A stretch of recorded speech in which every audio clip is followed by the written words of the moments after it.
Hello to the University of West Georgia future media specialists and future education technology professionals.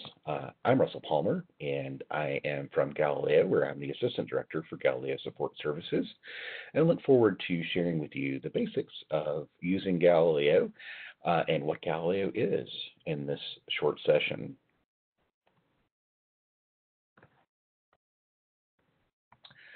First of all, what is Galileo? Galileo is a unit of the University System of Georgia, and we are essentially, Galileo is Georgia's virtual library. As Georgia's virtual library, we make available many subscription resources from vendors like EBSCO, including ebooks and article resources, from a vendor called ProQuest, including professional ebook resources, and many others from around the vendor landscape. You can get access to Galileo via any public library in Georgia. All the school libraries in the state have access to Galileo. Many of the private K-12 schools in the state also have purchased access to Galileo, as well as our private universities and colleges often purchase access. Galileo is sort of the hat that we all live under here at the University System of Georgia. We are part of the Academic Affairs unit of the University System, and we provide library services to most of the libraries in the state as part of our work. There is sort of Mother Galileo, which is our Galileo portal, which is the original concept for Galileo, which began back in 1995. And under that hat, we have several other units that have evolved and developed over the years, including the Galileo Interconnected Libraries. As students at the University of West Georgia, you have the ability to request books from any other state university system university in the state. So if you're at UWG and you want to request a book that you don't have at UWG, but UGA has it, you can do that through the Gil Express functionality of the Galileo Interconnected Libraries, and you can get that book in one business day, which is great. We also maintain the Digital Library of Georgia, which is housed at the University of Georgia and provides access to many photographs, documents, and other materials that offer up a broad picture of the history of the state of Georgia. There is the New Georgia Encyclopedia, which has entries about famous people, famous places, and other information about the state of Georgia. There's the Georgia Knowledge Repository, which is an institutional repository where academic materials, things like thesis and dissertation information, may be found for different institutions in the state university system and beyond. And last but not least, certainly, is Affordable Learning Georgia, which is our new affordable textbook program. It's been active for a few years now, and we are quite literally saving Georgians, college students around the state of Georgia, millions of dollars on textbooks by providing a means for faculty members at different institutions to create free and open textbooks and make those textbooks available to students in the state of Georgia and beyond. So that program has been incredibly successful. So pulling back the curtain a bit more, we are part of the University System of Georgia.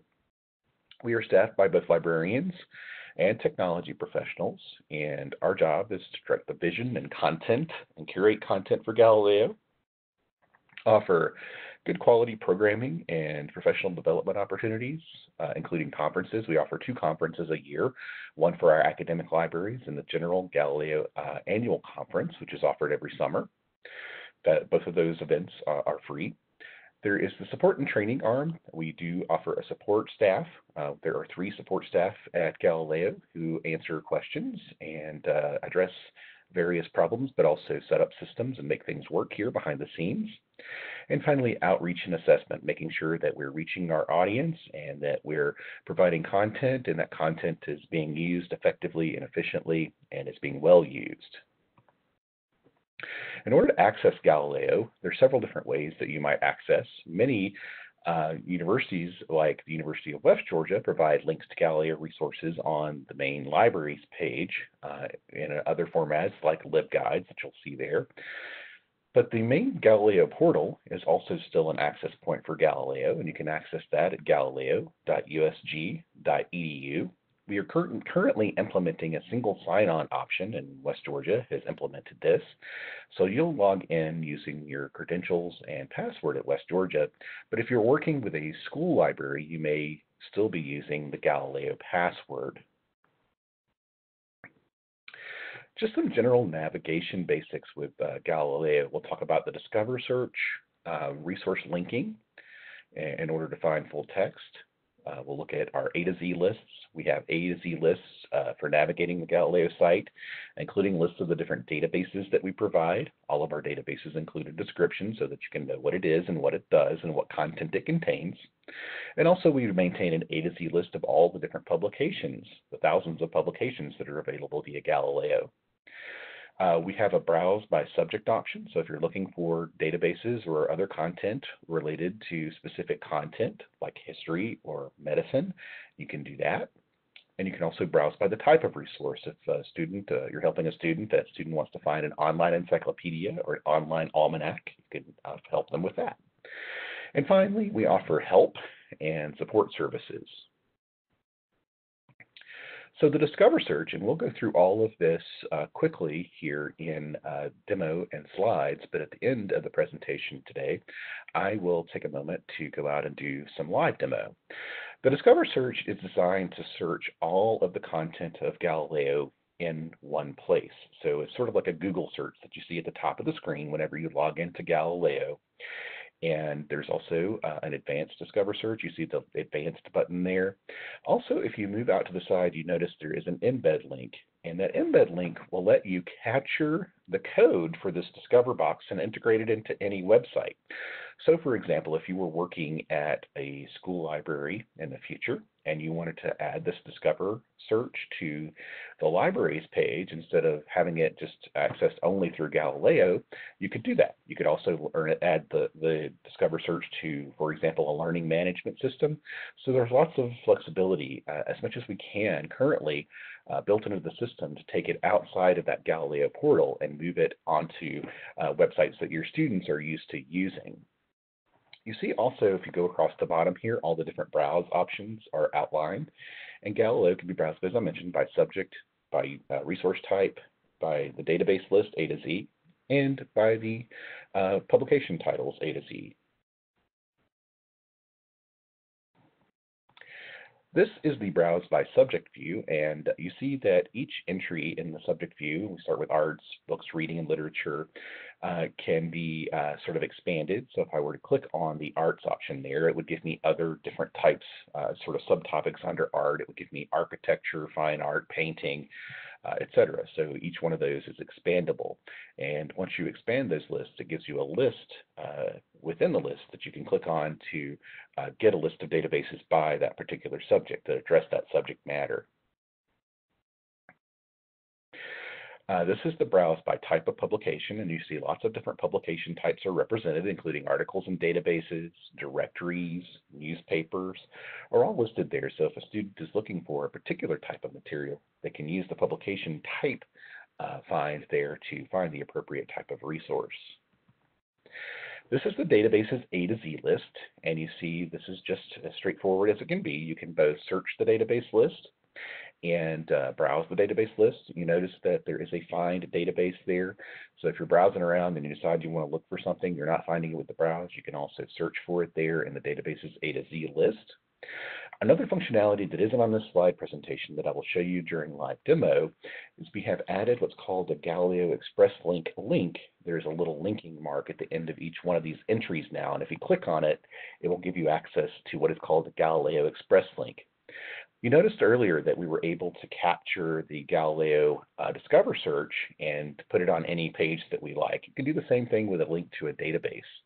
The Galileo Express links can be taken using that tool and placed on any website or in a learning management system, and that way you can provide direct access to a specific database, making it easier for students, faculty, or others to find.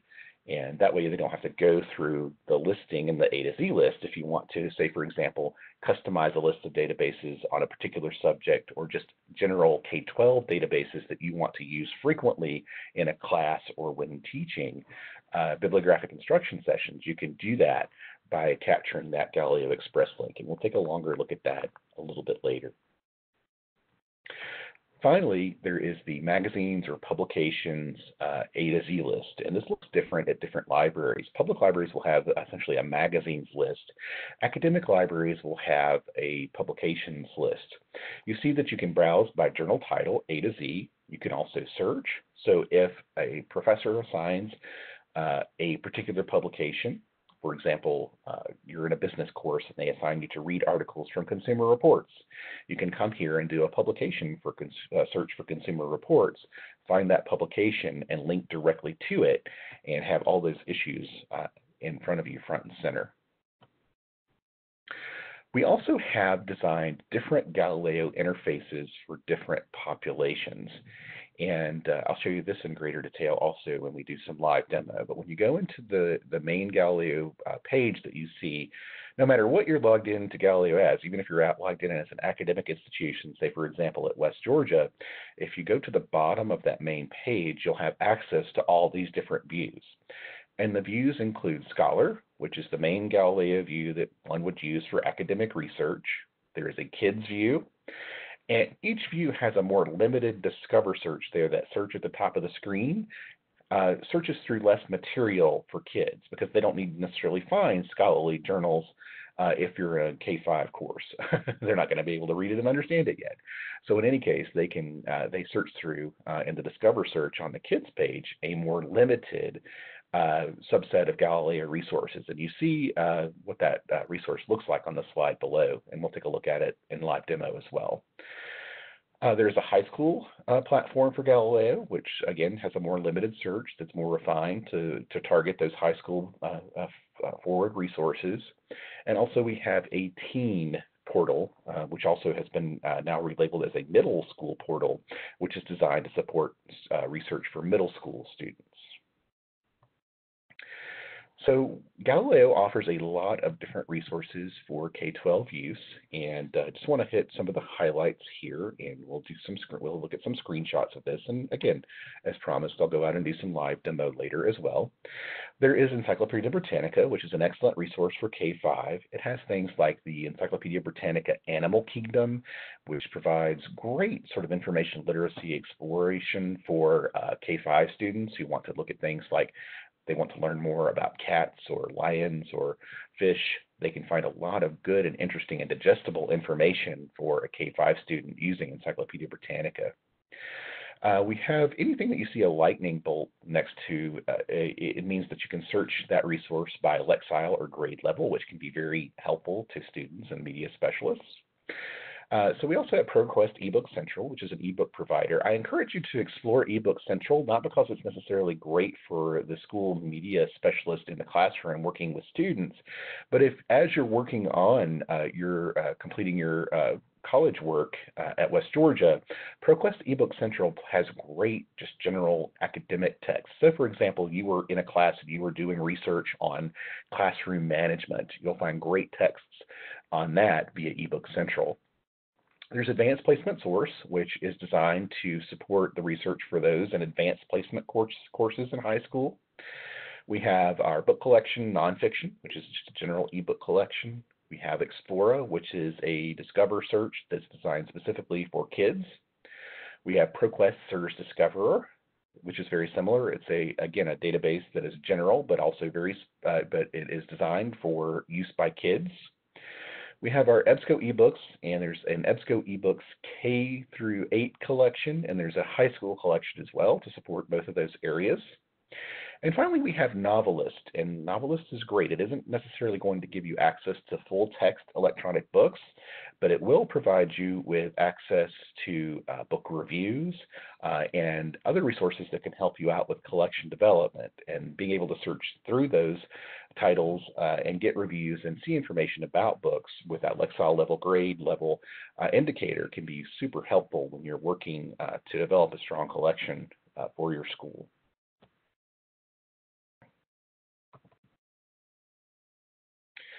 Just to show you what some of these resources look like, this is Explora, and I always say that I use this. I have a 7-year-old at home who's always asking questions, so she asked me, how do bees make honey?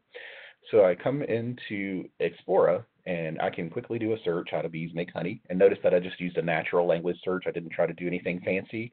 And I immediately find articles that are helpful to me to share with her.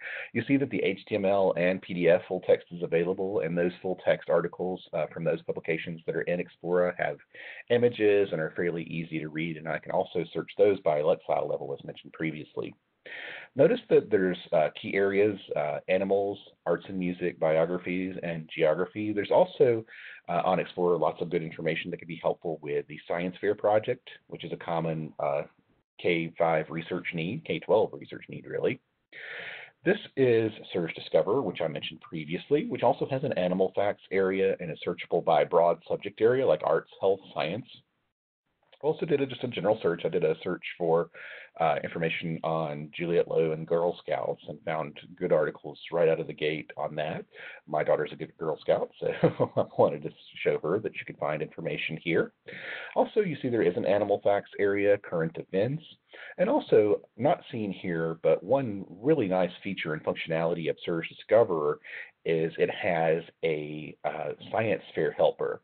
And that science fair helper site is really nice in that it gives you some options for choosing things like doing science projects out of your junk drawer at home, which is really an interesting approach. This is Britannica School, and I always like to highlight resources that offer video. And Britannica is no exception there. You can find video content, encyclopedia articles is primarily what you're looking for when you go into Britannica, but it is good to note that there is video content because good video content can be hard to come by even with the wealth of information that we find via YouTube and other resources. It's nice to have some curated content. So I searched here for Mars and I was able to find some really great video content about Mars. We also offer, as mentioned previously, ebooks for K-12. We have collections for all ages, both nonfiction and fiction titles are available. There's the EBSCO, as I mentioned, K-8 collection, high school collection. And I mentioned eBook Central, where the focus is on academic nonfiction, and that resource can certainly be helpful to you as you're pursuing your schoolwork. We do offer also primary document sets through the Digital Library of Georgia, the New Georgia Encyclopedia, and Georgia Historic Newspapers. Do note that at on the Digital Library of Georgia and the New Georgia Encyclopedia pages, there are 4 educator areas. So if you're interested in integrating primary documents into your research or into your teaching or helping faculty members to do the same, the Digital Library of Georgia and New Georgia Encyclopedia support that really well. The Georgia Historic Newspapers have over 1 million historic Georgia newspaper pages and are used frequently by genealogists and historians, and certainly frequently used by students working on history projects in the K-12 environment, including the National History Day project, which is commonly participated in by students around the state of Georgia. This is what the New Georgia Encyclopedia looks like. I did a simple search for Somerville, and I noted the entry for the Somerville Depot. So there's lots of really good articles on just local sites and other things.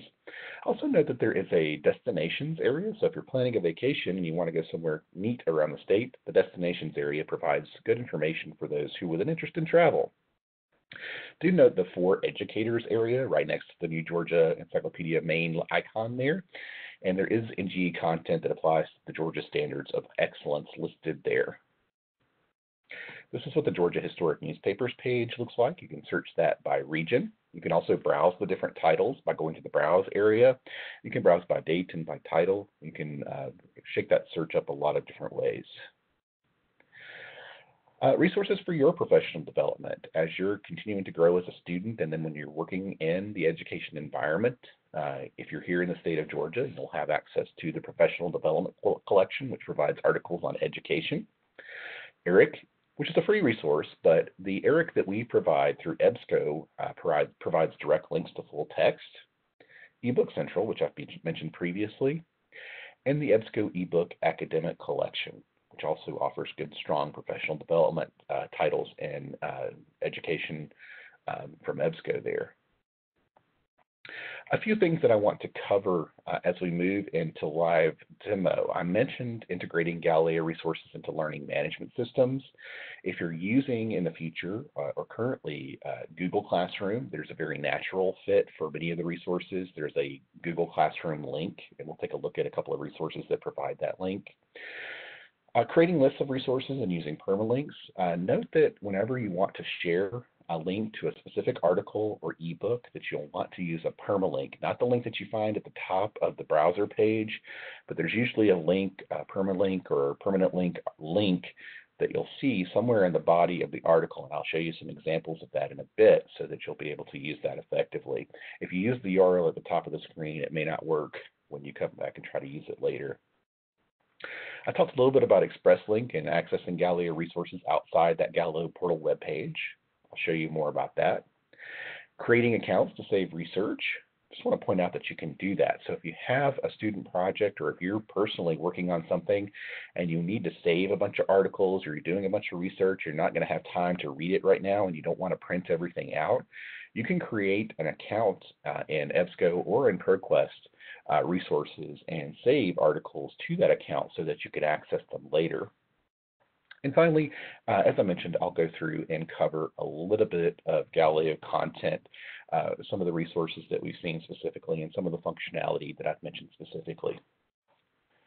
Right now, I'm going to pause so that I can set up a live demo of Galileo resources and functionality for you, and then I'll come right back and finish the recording.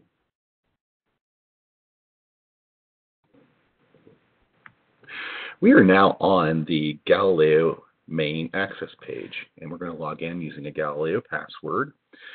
Just to note that some institutions have added, as I mentioned, a single sign-on system, including in West Georgia. So if I go to public college and university, and then I choose my college here, if I choose University of West Georgia, you'll note that it's redirecting me to a single sign-on page here at UWG. But if I'm going to access, I also mentioned that geolocation is an option for logging in. If I want to access via my public library, I can access via geolocation. So logging in with geolocation is an option here, and it will log me into my public library account automatically. Do note that you do get different resources based on where you're located. So Flint River Regional Library System is what I'm logged into currently. So I'll have different resources than I would if I were logged into a public school or to a UWG account. I'm going to go ahead and log out of that, and I'm going to log in as a school library, and so we can look around and see what things look like from a school library's perspective.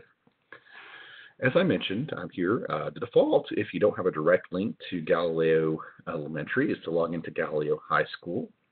I'm going to move to the bottom of the page where you see that I can navigate back and forth between Scholar, Library, High School, Middle School, and the Kids page that I mentioned earlier. So here on the Kids page, I see that I have access to Britannica School Elementary, Surge Discover, and many of those databases that I mentioned earlier. I can go back to the High School site, and then I can also navigate then back to the main Galileo Scholar site, which is what we're most used to seeing if we're working in an academic institution like UWG. Note the Discover search and also the Advanced Discover search is available here. Just takes a minute for it to load up, and once it loads up, I'm on a hotel Wi-Fi, so you'll see that I have the option of selecting in different to search in different fields, like I can search for a specific title, a specific author, ISBN, ISSN, other things there. As I mentioned, you can browse by subject, type, database. The embed code for that Galileo search, you see that code pops up for me, and I can copy this and paste it into a web environment as desired. So that's pretty convenient to be able to do. Notice that this toolbar at the top is live, so if I ever want to go back to the page where I sort of started, if I click on Galileo Scholar here at the top, it takes me back to where I want to be. And so this is just a general navigation here. So I want to just quickly run through a few of the databases that I've mentioned and point out a couple of the features and functionality. And I'm going to do that by going back to the databases A to Z. And here in the databases A to Z list, I'm going to start by simply sharing with you the Surge Discoverer database, which is a very important and very frequently used database by our K-12 school librarians. So here's Surge Discoverer, and this is the link I mentioned out to the side. If I want to integrate Galileo links directly into a website, I can do that. So I click on that. This is the express link. And once I copy that express link and put it on any web page and code it into a web page with my own description and information that I'd like to use, I can access that outside of the Galileo portal. If I click on that and I'm at school, it'll be IP authenticated. In other words, the user will go straight through and access that resource. If the student is off campus, then they will be prompted for their Galileo password or single sign-on ID if they use that express link from off-site. So I'm going to click on Search Discover and just point out a couple of the features that I mentioned here. So I'm here in the Search Discover site. I want to make sure that you're familiar with a couple of things. So I'm just going to search very broadly for science and global warming, controversial topic. And I've got a list of results here. So I have this article on climate change from Science Weekly. You see that it breaks my results down by newspapers. I can sort it by Lexile, low to high. I can also sort my articles by grade level. So if I'm working with fourth graders, I click on fourth grade, and I've already got a pre-vetted list that's much easier to deal with than the longer list of resources that I had. I had mentioned that you want to make sure that you can link back to a resource. So with ProQuest resources, which this is, you can just use the direct link at the top of the page, but you can also print, email the article to yourself, cite it, copy that URL as I mentioned, that's going to be your permalink, or use the dictionary within the article. Notice that you can also save this to Google Drive and conveniently add it to Google Classroom if your future school is using Google Classroom as an option. And a lot of schools around the state of Georgia are using Google Classroom. So this is typically what you would find here in Search Discover. The one thing I wanted to point out that I didn't get a chance to share with you on the slide was the Science Fair Explorer that I mentioned. So I'm going to click on that. Oh, Adobe Flash, allow that. And this is what I mentioned before, where you can go in using this Science Fair Explorer, and if I want to see, hey, is there a science project I can do for my junk drawer, I go ahead and click on that, and it presents me with some options and possibilities of things I can do. I can analyze rocket force, a day at the races, electric animals, mirrors. There's all kinds of fun things that I can do based on that particular designation. So this, and also carries Lexile measures with that. So it's a pretty nice way to discover a science project that can be done and done quickly when those parents ask at the last minute, or when those kids ask at the last minute in my case. So that is the Search Discover environment. So I'm going to back out of here and go back to the main Galileo page, where I am going to access an EBSCO resource. So I'm going to go ahead and click on Databases A to Z, and this time I'm going to access Explora. And you see also this is where I can access all those great ebook collections that I mentioned. And I'm going to go ahead and click into Explora for elementary here. And what I'm going to do here is search for an article just so that you can see how this works. There's also an advanced search on both of these options. So if I wanted to search for termites and Georgia and see what I might be able to find, I can go ahead and click on search for that. Oh, I didn't find any results. Let's just search termite without limiting to Georgia. There we go. So there's termites, which is a topic overview. These topic overviews are very nice. Let's go ahead and click on that topic overview. I'm a curious fifth grader, and I want to know more about this. Notice that there is the listen. I can listen to the article.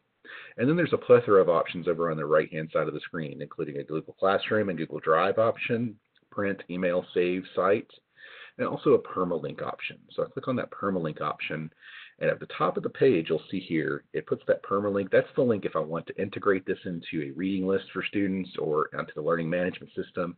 That's the link that I'm going to want to use, not the link that you find at the top of the page.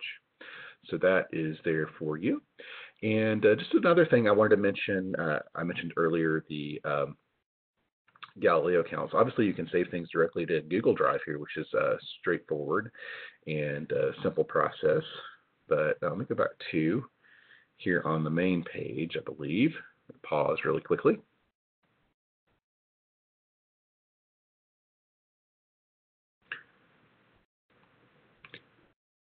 So I misremembered.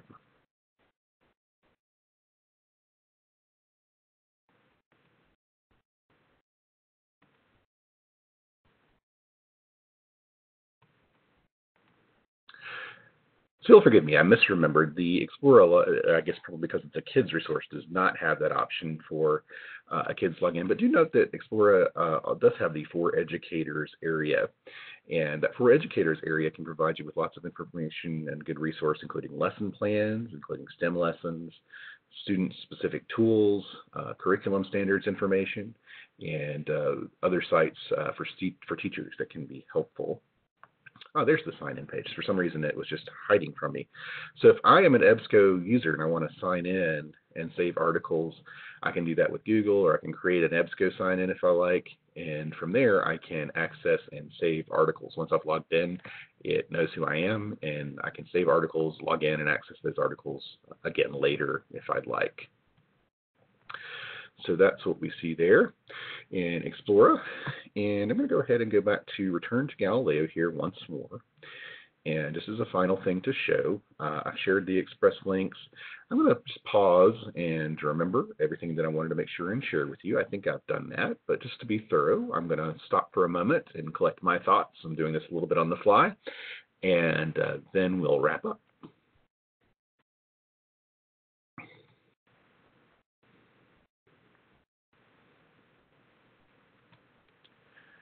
So in the interest of being thorough, I've checked everything that I wanted to be sure and share with you all, and thank you for taking the time today to take a look at this.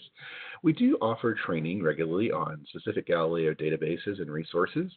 If you're ever interested in face-to-face or even live online training for a group that you might be working with there at UWG or a class, I'm happy to do that. Feel free to contact me anytime with questions about Galileo. Again, I'm Russell Palmer at russell.palmer@usg.edu. And I want to thank you all. And again, I encourage you to ask me any questions after the fact that you have, and you can route those through your instructors.